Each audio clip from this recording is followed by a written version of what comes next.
inflation. In order to understand what is inflation, let's go to Investopedia to read the definition. Inflation is the decline of purchasing power of a given currency over time. I can't really talk about inflation without tapping first into a little bit of history. So we're going to go back to the year 1971 when Nixon took the dollar off the gold standard. And basically what that means is that back in that day, if you had $35, you would be able to buy 1 ounce of gold. And vice versa, if you had 1 ounce of gold, you would be able to get money. So he decides that he's no longer going to do that. Our dollar is not backed up by anything of value.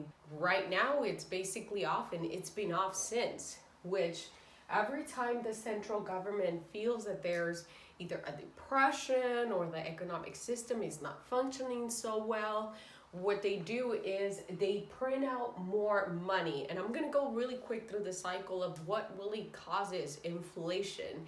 And it's not necessarily the fact that they print more dollars. The problem is that they're printing more without having nothing to back that additional printing. That actually causes, obviously, the money supply increases. You have more dollars running into the economy. But then the demand is not necessarily the same. You have all this money, but that doesn't mean that people necessarily are going to start right away to get it and use it and spend it and all that stuff.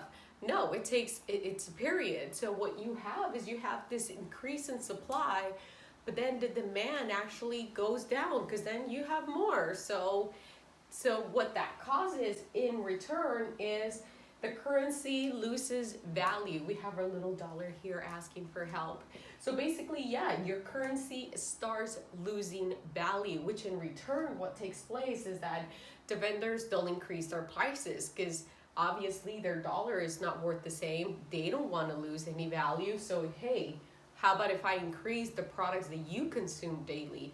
Which in return, this results into the most important part of this cycle, which is a decrease in purchasing power. Now you're able to buy less with the same amount of money that you're making. And I have a really quick, brief example.